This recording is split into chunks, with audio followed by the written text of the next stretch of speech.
What up, y'all? Yeah, this is Twine here, back with another Wire reaction. And this is one of my all-time favorite scenes as well. Like, I don't know why, but this scene always just gets me. It's just comical. It's just, oh man. Like, I'm pretty much gonna show it, and I'm gonna tap in. You know who I am, boy? Man say he want to see Avon. Making me wait, see my old partner. He knew, straight. Fuck that. A lot of new faces around here, man. Way too many, you ask me. The fuck out of here.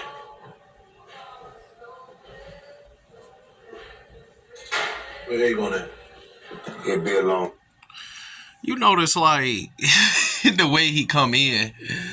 Like, Stringer is the type of dude where it's like, he's a bit more smarter than the average street dude, but he deals in misplaced anger just like any other woman. Like, he had no business disrespecting old dude like that. He doing his own job. Like he had no sense of understanding just because he found out that bad news from Levy and about like that Clay Davis had messed him over. He literally is just like in his feelings, and he just dealing in misplaced anger. And that's like the most lowest level of anybody. That's a female trait, that misplaced anger type stuff.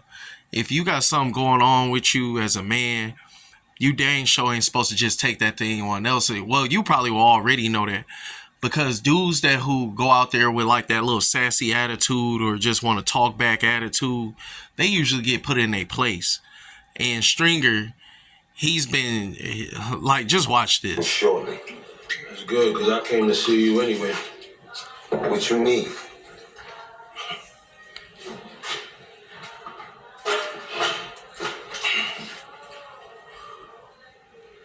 I need you to hit somebody. Who we hitting? You see how Slim was?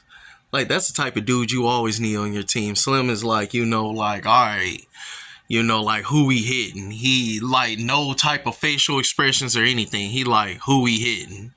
Like, Slim is, like, one of those unspoken characters, especially throughout this whole series, that's, like, man, whoever played him, I think they said, like, he was an actual real gangbanger or something like that or something. I'm not sure, but whoever played Slim, they played him to a immaculate T.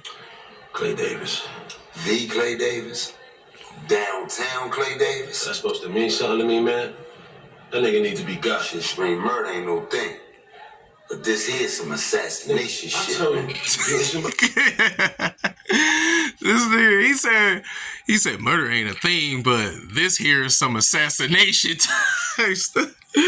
Like, this whole scene is just like, this was an ingenious scene, because like one of the hallmarks of like good writing is literally putting in a little bit of comedy, and comedy isn't as always obvious. It's usually just like irony. Like, look at this. Buddy, you getting him? I ain't asking. Damn, String, I don't know. He said, damn, String, I don't know. Like, who the heck would say yeah to killing the dang, like, senator? I gotta remind her who the fuck you work for. Hey, I think Slim gonna have to sit this one out, boss. So you finna go hit a state senator now, huh? Yo, you kill a downtown nigga like that, the whole world gonna stand up and take notice. I'm talking about the state police, federals, all of that. You need a dead jackal type motherfucker basically to do some shit like that, not a rumble tumble nigga like Slim. Man, this motherfucker's talking like he gonna send a street nigga to kill a dang senator. Like, and then he just literally about, I don't know if it was the last episode, but maybe 2 episodes ago, he going at Avon because he going after Marlo, but he talking about trying to kill a senator. Like, this is the real comedy of like Stringer. He only understands his issues and no one else's. He don't understand when he's mad. He like, okay, everybody got to stop everything and accommodate me. But when someone else is going through, he like, no, man, it's the money, it's the bottom line. And you talking about something way worse than Avon trying to go to war with another street dude. And this kind of like speaks towards like, certain people who are very intellectual, they're very emotional at the same time. Because one thing I got to teach you dudes is that, like, IQ isn't everything. It's also EQ, SQ, which means emotional intelligence and social intelligence, and like Stringer has neither. Stringer is literally just a dude who just think that he's way more smart than what he is. And there's a term about that. It's actually called the Dunning-Kruger effect, where majority of people that you actually see moving about in life, they believe themselves to be way more intelligent than what they actually are, and they actually be believing that where they are is like beneath them and everyone else is stupid or something. And Stringer is one of those Dunning-Kruger type people because he has zero social skills. He has, especially when he gets emotional, and he's not good when he gets mad. And just like, I'm gonna probably do a scene about that where, you know, like where he was with D'Angelo's baby mama and he just flipped on her and got to hitting the table and all that type of stuff. He like a street dude who read a couple books, and whenever he's like, you know, upset or in the corner, he goes right back to that street dude type stuff, you know. You took our money, man. I seen it coming. Well, you gotta go. You a fucking businessman. You want to handle it like that. You don't want to get all against the wild with it and shit, right? What I tell you about playing them fucking away games? Yeah. They saw your ghetto ass coming from miles away, nigga. You got a fucking beef with them? That shit is on you.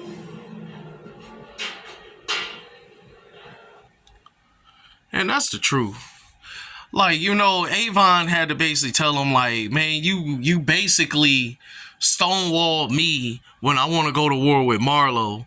And then, like I said in my last video, he basically only told Avon about him killing D'Angelo just to give him an aha moment, just because he felt like he was losing the argument. Because certain intellectual people like that, they hate losing battles of wits. And Avon was really lighting him up, saying some real stuff about him, and he just went into his damn pockets and like, you know what, I'm gonna just say something. And that kind of reminds me of a lot of women, at least a lot of women I've dated, where like you come in with logic, you lighten them up, and they just want to come out of nowhere with some dang revelation. And that's the thing about like what String is doing. And then even where like he said, like, what I gotta tell you about playing them away games, and he said they seen your ghetto ass coming a mile away. Stringer is just one of those type of dudes, like I said, the Dunning-Kruger effect, where he believes that he's way more smarter than what he really is. And part of the reason why he believes that is because he's honestly looking down on the people who's around him, including even Avon. And he believes that all this street stuff is beneath him, all this, but he honestly belongs there, because when he gets pushed into a corner, he reverts right back into that street dude type of stuff. And Avon basically had to tell him, like I said, man, you ain't got nothing, like that's it. And just like he said, like, you a man without a country and stuff, it kind of reminds me of because I wanted to touch on this in the last video, but the dang camera kind of like closed out, so I had to edit it out. But Stringer reminds me a lot of DaBaby. Like, his career, DaBaby's, is a whole lot like Stringer's and stuff, because like when DaBaby came out, he had his own movement. He was very grassroots, him and Megan. You know, he had a couple hits. Everybody was rocking with him. He came out with Kurt. He financed his own tour. You know, and I actually, when he came to Detroit, when he came to the Fillmore, I actually attended that concert, you know, and stuff like that. And I really liked the fact that, okay, he really connecting with his fans. But then what happened with him is that he got so big, he started doing them dang festivals. And then while he's getting that festival money, because he looking at it like, okay, I don't really have to travel that much. They're going to invite me to a festival. I'm already locked in, you know. He started stacking his bread, sleeping on his laurels. And just like with Stringer and stuff, he cut off his supply lines. He tried to rely on Prop Joe the same way that DaBaby tried to rely on them damn festivals. And just as like Stringer got hung out and stuff like that, and Prop Joe came to him and told him like, hey man, you gotta hold off on like Avon, and you gotta tell him to like call him off and all that, saying you can't, You like sit at our table and we're gonna cut you out the package. Just like what Avon said, he was like, man, fuck them niggas. Because like a real man is as independent as he could be. If you want to know what real masculinity is and what real manhood is about, it's trying as much as within your power and within the practical situation to have your own, to be independent, not to have to rely on anyone else, and especially not to have to rely on anyone in such a significant way that Stringer had put himself out there for not only Prop Joe, but also Clay Davis. DaBaby, he relied heavily on them damn festivals, and I don't know who made him mad. Like, I don't know what subliminals he was trying to shoot or anything. I honestly felt like that he meant that directly towards somebody, you know, and stuff like that. Maybe another rapper, I don't know. But he said that to try to, like, you know, shade somebody. And he ended up getting canceled. He tried to deny it, tried to say that he blackballed. Then he tried to, like, do that little alley-oop like stuff and pretty much brick when he tried to like do that joint album with NBA Youngboy, and it just wasn't the same. And then he was talking about trying to go back on tour, but it was too late. And he was talking about even coming back to the Fillmore, but then he couldn't even sell out the tickets there. And part of the reason why is because you relied too heavily on them dang festivals, and they canceled you. They stopped you from coming through. They slowed you completely down. He should have just stayed financing his own tours, maybe do some festivals on the side, but definitely don't rely on it like that. And he came off, especially like he was just chasing clout, especially in the situation with Megan, because Megan and DaBaby was very powerful together and stuff. You know, they had a lot of hits together. They play off each other very well. He honestly shouldn't have never sided with Tory. Honestly, you know, like he should have been like, look, I ain't in it. I'm siding with Megan. I don't know what the heck happened. He should have tried to play that as much neutral as possible, because Tory ain't nothing where you have to stand tall on. And when he tried to stand tall with Tory and stand tall with NBA Youngboy, people just seen that it was obvious that your whole flame was flickering out, and you basically trying to clean the NBA Youngboy or Tory situation and trying to make excuses for why you feel like that you blackballing.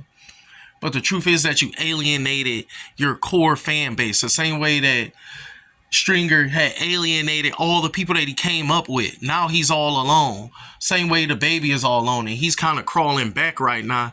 But I hope he pretty much learned his lesson. Well, obviously Stringer can't, because he's going to end up dead. But that's what I basically seen from this. You know, DaBaby is basically crawling back. As a real man, like I said, to close this out, you should be able to depend on yourself as much as possible, as much as within your reasons. You need to ask yourself, should I be depending on this person? Should I be dependent on this situation? Before you just jump off the porch and decide you just want to trust people to get you to the next level. Like, he trusted Clay Davis to take him to the next level. Clay Davis didn't do nothing for him but drain his pockets. He tried to trust Prop Joe. And honestly, since me watching this whole entire series, I believe that this was Prop Joe's plan all along, because he basically destroyed the whole Barksdale crew without ever having to shoot. Like, there was no reason for why Stringer had to go through Prop Joe, but Prop Joe knew that Stringer was money hungry, and he used that to his advantage, and the whole entire Barksdale crew completely fell apart because he knew that Avon wasn't going to be cool with really working with him like that. And he knew that that'll drive a wedge between them, but Stringer didn't see it, you know. And that's all I'm about to say about this video. Hope you guys like it. Like, comment, subscribe. This is Twine. You know, subscribe, you know, and I'll catch y'all with the next one. I got a bunch more about The Wire coming through.